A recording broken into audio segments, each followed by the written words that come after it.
Hello guys. അപ്പോൾ ഞാൻ നിന്നിരുന്നപ്പം എന്തൊക്കെയോ എനിക്കിങ്ങനെ കുറേ തോട്ട്സ് വന്നപ്പം അപ്പം ഞാൻ വിളിച്ച് നിങ്ങളോട് ഷെയർ ചെയ്യാം. നമ്മൾ ഈ ഒബ്സഷൻ എന്ന് പറഞ്ഞ വേർഡ് എന്താ നമ്മൾ പെട്ടിട്ടുണ്ടായിരിക്കും അല്ലേ? പലരും അത് അവർ ലൈഫിൽ തന്നെ എക്സ്പീരിയൻസ് ചെയ്തിട്ടുള്ള സംഭവമാണ്. അപ്പോൾ ആസ് എ സൈക്കോളജി സ്റ്റുഡൻറ്റ് എനിക്ക് തോന്നിയിട്ടുള്ളത് ഈ ഒബ്സഷൻ എന്ന സംഭവം വരണമെന്ന് പറഞ്ഞപ്പോഴാണ് എക്സ്പെഷ്യലി ഞാൻ നമ്മളെ സ്നേഹിക്കുന്ന ഒരാളെ പറ്റിയാണ്. അതായത് എന്ത് കാര്യങ്ങളായാലും ഇതൊരു വസ്തുവായാലും എന്തായാലും നമ്മൾ അതിനെപ്പറ്റി എത്രത്തോളം ചിന്തിക്കുന്നു അത്രത്തോളം നമ്മുടെ മനസ്സിലേക്ക് അതായത് നമ്മുടെ മൈൻഡിലേക്ക് അത് കയറുകയാണ്. എത്രത്തോളം ചിന്ത ഇൻറ്റൻസിറ്റി കൂടുന്നു അത്രത്തോളം ആ ഒബ്സഷൻ നമ്മുടെ ലൈഫിലേക്ക് കൂടുകയാണ്. ഇപ്പം സപ്പോസ് ഇപ്പം നമ്മളൊരു മനുഷ്യനെ തന്നെ സ്നേഹിക്കുന്ന ഒരു കാര്യം എടുക്കട്ടെ, നമ്മൾ അയാളെ പറ്റി ഒരുപാട് ചിന്തിച്ച് ചിലപ്പോൾ നല്ലതാകാം, ചിലപ്പോൾ മോശമാകാം, എന്ത് വേണമെങ്കിലും ആകാം. അത് ചിന്തിച്ച് നമ്മൾ ആ ഒരു ഒബ്സഷനിലേക്ക് അവസാനം എത്തുകയാണ് ചെയ്യുന്നത്. നമ്മൾ പോലും അറിയില്ല ഇപ്പം നമ്മൾ ആ ഒരു സംഭവത്തിലേക്ക് എത്തിയെന്നുള്ള ആ ഒരു ലെവൽ ഒബ്സഷനിലേക്ക്. അപ്പോൾ എനിക്ക് പലപ്പോഴും തോന്നിയിട്ടുള്ളത് നമ്മൾ ആ ഒബ്സഷൻ കൂടുന്നതിനനുസരിച്ച് നമ്മളോടുള്ള സെൽഫ് ലവ് കുറഞ്ഞുകൊണ്ട് വരികയാണ് അല്ലേ? എനിക്ക് തോന്നിയിട്ടുണ്ടോ?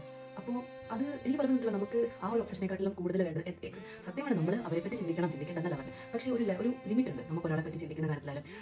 നമ്മൾ പലരും നമ്മൾ സ്നേഹിക്കുന്ന ആൾക്കാർക്ക് വേണ്ടി പലതും ചെയ്ത് കൊടുക്കാൻ ഉള്ള ആൾക്കാർ നമ്മുടെ നീഡ്സ് മാറ്റി വെച്ചിട്ട് പോലും അവരുടെ നീഡ്സ് അല്ലെങ്കിൽ അവരുടെ കൂടെ വേണം എന്നുള്ള ആൾക്കാരാണ് നമ്മൾ പലരും ഭൂരിഭാഗം അങ്ങനെയാണ്. പക്ഷെ പലപ്പോഴും നമുക്കൊരു അവസ്ഥ എത്തുമ്പോൾ ചിലപ്പോൾ അവരാരും ഉണ്ടാകണമെന്നില്ല. അപ്പോൾ എനിക്ക് പലപ്പോഴും തോന്നിയിട്ടുള്ള നമ്മൾ ഈ ഒബ്സഷൻ്റെ പുറകെ വേറൊരാളെ പറ്റി ഒരുപാട് ചിന്തിക്കുന്നതിനെക്കാട്ടി കൂടുതൽ നമ്മൾ നമ്മളെ പറ്റി കുറച്ച് ചിന്തിക്കുക. അപ്പോൾ നമ്മുടെ ലൈഫിലേക്ക് വരാൻ ഒരു സെൽഫ് ലവ് എന്ന് പറഞ്ഞൊരു സ്റ്റേജ് ഉണ്ട്. അത് ഭയങ്കര ഒരു അടിപൊളി സ്റ്റേജാണ്. അതിലേക്ക് നമ്മൾ എത്തുമ്പോൾ നമ്മൾ എന്താ പറയുക, നമ്മൾ നമുക്ക് ഒരാൾ പറയുന്ന ഒരു ലിമിറ്റ് ഉണ്ട് എൻ്റെ ഇങ്ങനെയൊക്കെ വേണ്ടി റേറ്റ് ചെയ്യാൻ. പക്ഷെ അവരെ ചെയ്യണമെന്ന് വെച്ചാൽ 1-2 ദിവസം ഓർത്ത് വെച്ചാൽ നല്ലത്. അത് കഴിഞ്ഞാൽ അവർ സ്വാഭാവികമായിട്ട് മറന്നു. പിന്നെ നമുക്ക് ചെയ്യാൻ വെച്ചാൽ നമ്മളെ തന്നെ നമുക്ക് എങ്ങനെയൊക്കെ നല്ല ഫുഡ് മേടിച്ചെടുക്കുക, നല്ല ഡ്രസ്സ് നമ്മൾ എടുക്കുക, നമുക്ക് ഇഷ്ടമുള്ള കാര്യം കുറച്ച് എക്സ്പ്ലോർ ചെയ്യുക, നമ്മളെ പറ്റി ചിന്ത എന്ന് വെച്ചാൽ ഒരുപാട് ഓവർ ചിന്തിച്ച് നമ്മളെ പറ്റി ആ ഒബ്സഷൻ സെൽഫിഷ്നെസ്സിലേക്ക് പോകരുത്. But don't forget to think about our self to increase our self love. Okay, അപ്പോൾ ശരി, ഇന്നത്തെ പെട്ട കഴിഞ്ഞു. ബൈ.